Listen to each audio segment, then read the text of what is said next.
Olá, que a graça e a paz de Deus nosso Pai, de nosso Senhor e Salvador Jesus Cristo seja convosco. São todos muito bem-vindos a mais um estudo bíblico, onde estudaremos o tema 168, que está falando sobre apostasia. Você sabe o que é apostasia? Você acha que apostasia é meramente deixar alguma religião? Vamos aprender um pouco mais o que a Bíblia diz sobre apostasia nesse estudo de 19 perguntas e respostas que iniciaremos após a oração. Convido a você que se ajoelhe juntamente comigo para elevarmos aos céus uma prece.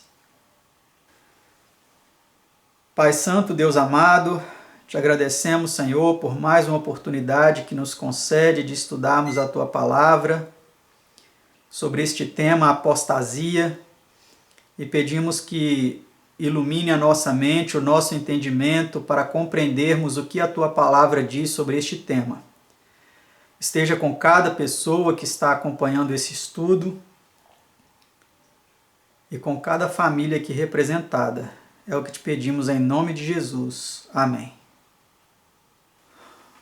Vamos lá? Então vamos ver o que a Bíblia diz sobre apostasia, o que vem a ser apostasia segundo as Escrituras. A primeira pergunta: como considera Deus a apostasia?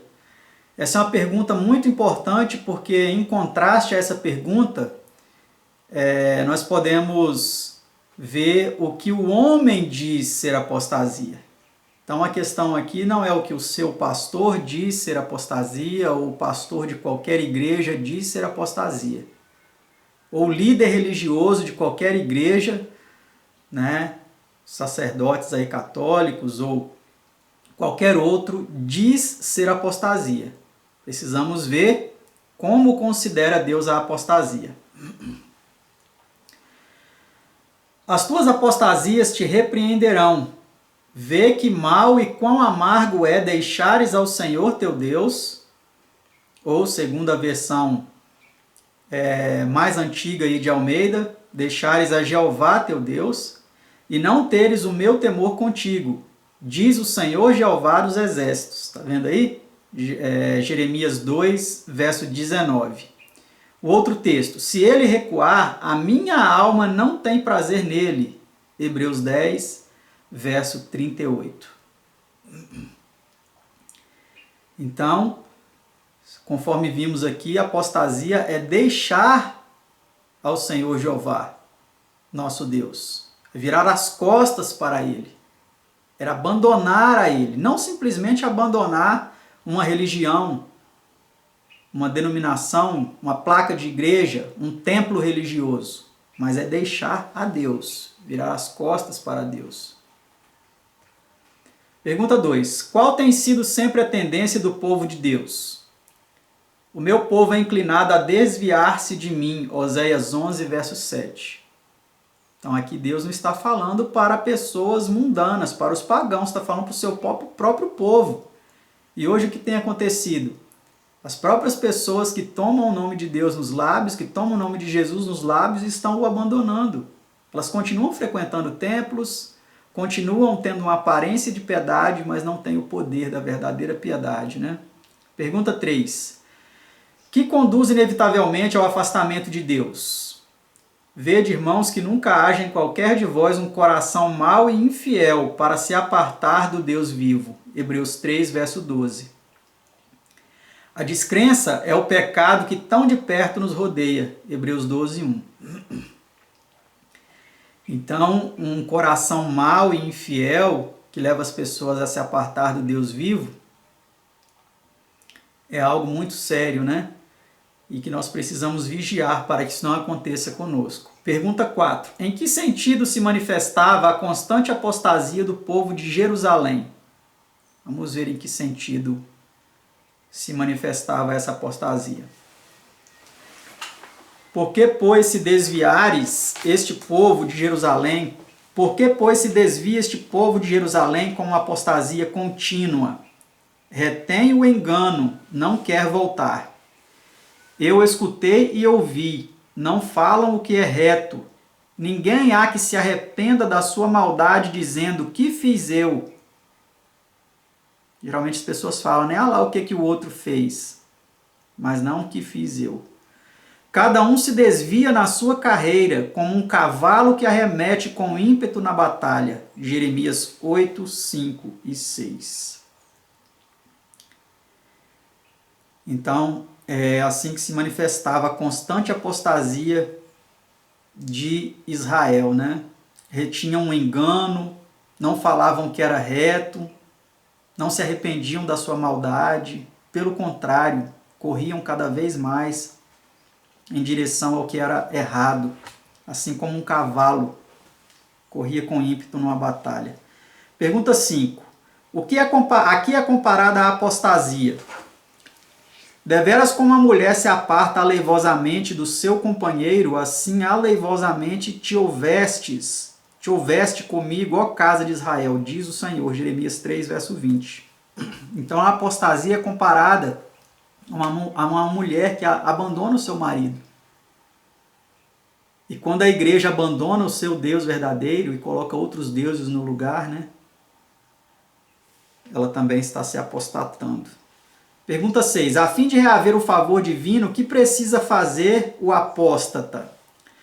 Somente reconhece a tua iniquidade, que contra o Senhor teu Deus transgrediste, ou contra Jeová teu Deus, né, transgrediste, e estendeste os teus caminhos aos estranhos, debaixo de toda árvore verde, e não deste ouvidos à minha voz, diz o Senhor. Jeremias 3, verso 13. Então, para reaver o favor divino, o apóstolo ele precisa reconhecer, né, as suas iniquidades, os seus pecados, as suas transgressões e se voltar para Deus. Pergunta 7. Sob que condição promete Deus misericórdia aos pecadores? Deixe o ímpio o seu caminho e o homem maligno os seus pensamentos e se converta ao Senhor, que se compadecerá dele. Torne para o nosso Deus, porque grandioso é em perdoar. Isaías 55, verso 7. Então é somente sob essa condição que Deus terá misericórdia dos pecadores. Se eles deixarem os seus caminhos maus, os seus malignos pensamentos e ações e se converterem ao Senhor. Se voltarem para Deus. Com arrependimento, com renúncia, com perdão, com abandono do pecado. Pergunta 8. Por que precisam os ímpios abandonar seus pensamentos e caminhos? Porque os meus pensamentos não são os vossos pensamentos, nem os vossos caminhos os meus caminhos, diz o Senhor. Isaías 55, 8. Deus quer que pensemos os seus pensamentos, que são retos, puros e eternos. Quer também que adotemos os seus caminhos, que são agradáveis, e andemos em suas veredas, que são veredas de paz. Então é isso que Ele quer de nós, né? Pergunta 9. Que é especialmente necessário para evitar a apostasia? Vigiai e orai para que não entreis em tentação, ou não caiais em tentação. Né? O espírito, na verdade, está pronto, mas a carne é fraca. Marcos 14, verso 38. Então, para não cair em apostasia, nós precisamos vigiar e orar, porque é um segundo, é coisa de um segundo. Nós nos colocamos em oposição, em rebelião, né, contra Deus. Pergunta 10. Que são os crentes exortados a fazer? Examinai-vos a vós mesmos, se permaneceis na fé. Provai-vos a vós mesmos. Ou não sabeis quanto a vós mesmos que Jesus Cristo está em vós? Se não é que já estáis reprovados. 2 Coríntios 13, versículo 5. Então nós temos que examinar não é os outros, é a nós mesmos, né? Para ver se Jesus Cristo realmente está em nós.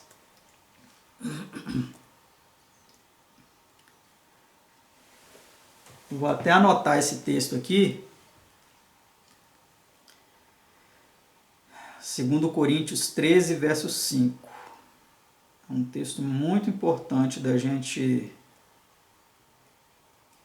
memorizar e refletir bastante sobre ele.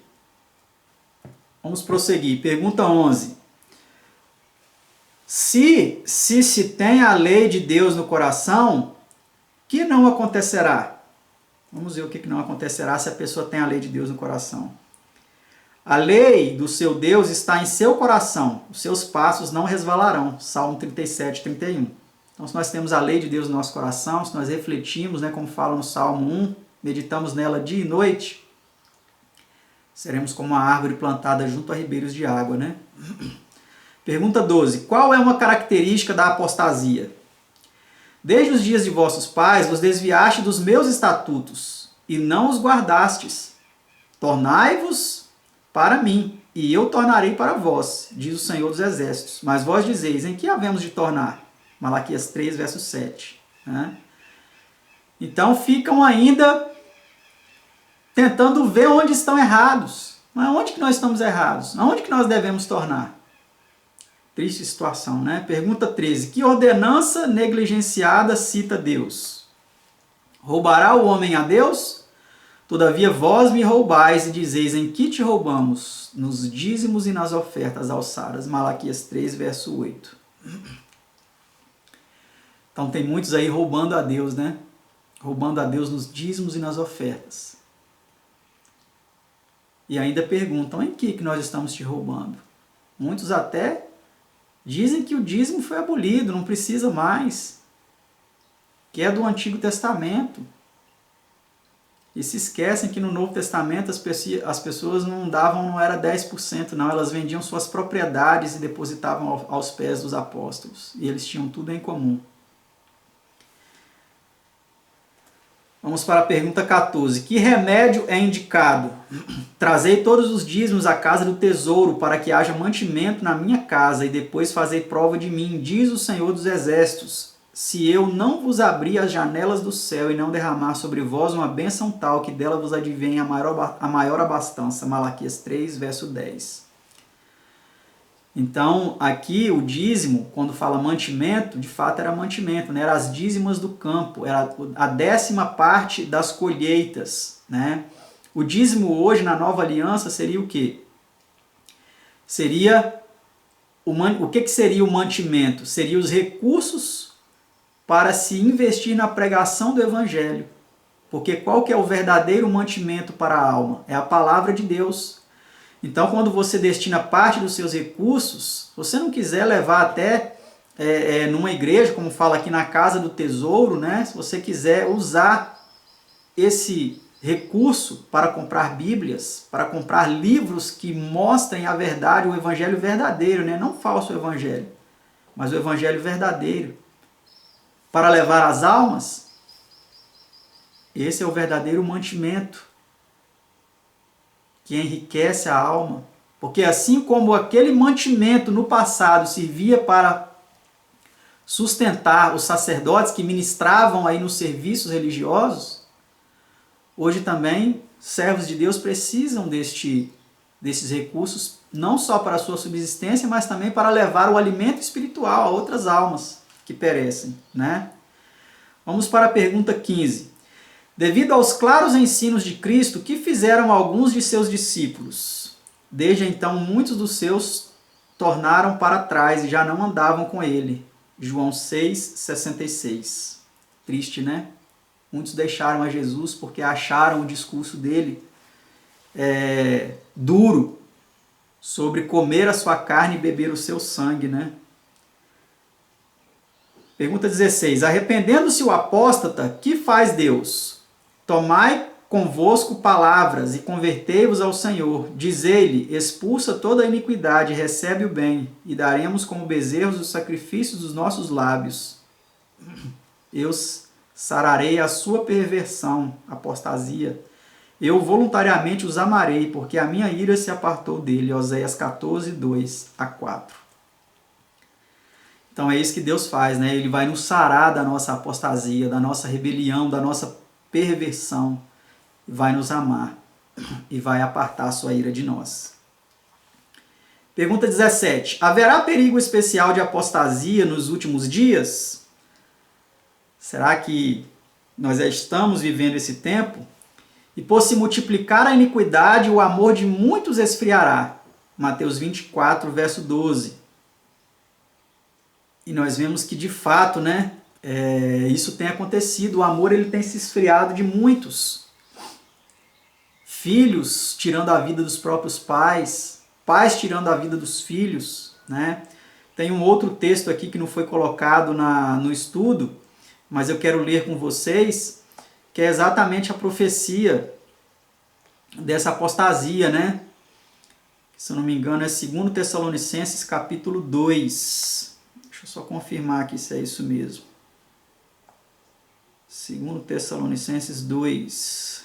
Exatamente. Ó. Ora, irmãos, rogamo-vos, estou lendo a partir do verso 1, pela vinda de nosso Senhor Jesus Cristo e pela nossa reunião com Ele, que não vos movais facilmente do vosso entendimento, nem vos perturbeis, quer por espírito, quer por palavra, quer por epístola, como de nós, como se o dia de Cristo estivesse já perto.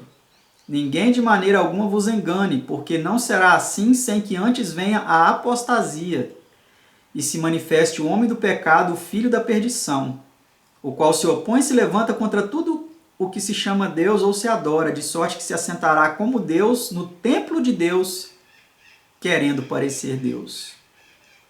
Isso já aconteceu? Muitos aí que professam o cristianismo ainda estão esperando isso acontecer, mas isso já aconteceu há mais de 1000 anos atrás. Quando o homem da iniquidade, o bispo de Roma, se colocou no lugar de Deus, como sendo o substituto do Filho de Deus, porque a palavra vigário de Cristo significa isso, um dos títulos papais, vigário de Cristo, substituto de Cristo, aquele que se coloca no lugar de Cristo,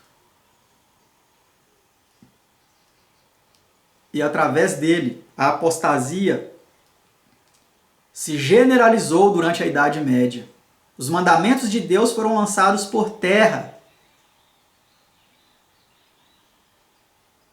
O mandamento do sábado foi substituído pelo do domingo. O mandamento do Deus único, não terás outros deuses diante de mim, foi substituído pelo Deus trino.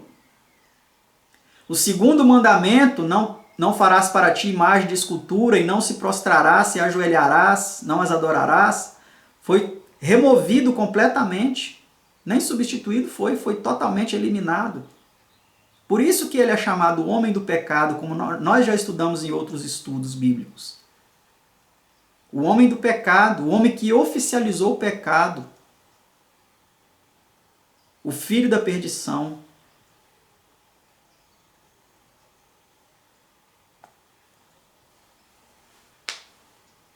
E o amor tem se esfriado de muitos, até dos próprios que deveriam viver e pregar o amor de Cristo. Tem sido homens cruéis, tem sido homens ímpios, maus, carnais, depravados. Vamos para a pergunta 18 e penúltima de nosso estudo. Quais são alguns dos males contra que somos especialmente advertidos neste tempo? E olhai por vós, não aconteça que os vossos corações se carreguem de glutonaria, de embriaguez e dos cuidados da vida, e venham sobre vós de improviso aquele dia. Lucas 21, verso 34. Quando nós visitávamos alguns idosos no asilo, na cidade onde eu morava, agora eu estou morando no campo, né, nas montanhas, mas quando visitávamos ali um asilo, tinha um senhorzinho lá que era um pastor, né? Diz ele que tinha sido pastor alguns anos atrás, e ele citava muito esse texto: olhai por vós mesmos, olhai por vós mesmos. E falava, a gente tem que olhar por nós mesmos, não é para a vida dos outros, né? E geralmente é isso que acontece, né? Nós como seres humanos, fracos, falhos, muitas vezes temos a tendência de olhar para os outros, de apontar aos outros. Mas o Senhor Jesus, ele disse: olhai por vós mesmos. Não aconteça que os vossos corações se carreguem de glutonaria. E quantos que professam ser cristãos estão vivendo isso, estão sendo glutões.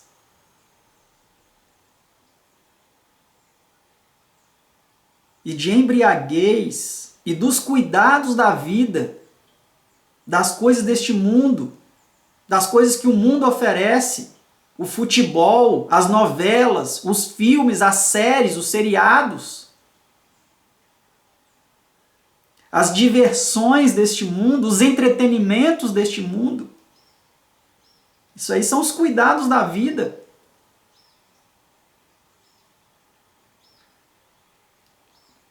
E o Senhor nos advertiu contra essas coisas.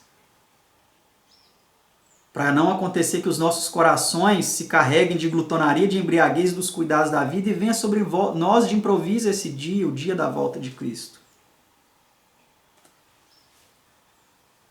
Pergunta 19 e última. Em vista dos perigos que nos envolvem, que somos instruídos a fazer? Vigiai, pois, em todo o tempo, orando, para que sejais havidos por dignos de evitar todas essas coisas que hão de acontecer e de estar em pé diante do Filho do Homem. Lucas 21, 36. Com essas palavras encerramos aqui com este aconselhamento inspirado, precioso, valioso do nosso Senhor Jesus Cristo. Vamos vigiar em todo o tempo, em oração, para que estejamos nos preparando e que nunca venham nos apartar do Deus vivo. Que mesmo se um dia viemos a nos apartar de religiões que estão pregando um falso evangelho, uma falsa fé, um falso Deus, um falso Jesus, um falso Espírito Santo, mas que não venhamos nos afastar do verdadeiro Deus, do verdadeiro Jesus, do verdadeiro Espírito Santo, que é o Espírito de Cristo, o Espírito vivificante, mencionado em 1 Coríntios 15, 45 e 22. Pois é Ele que nos vivifica e nos mantém de pé. Que Deus abençoe a você e a mim, a cada um de nós, e até o próximo estudo, se Deus assim nos permitir.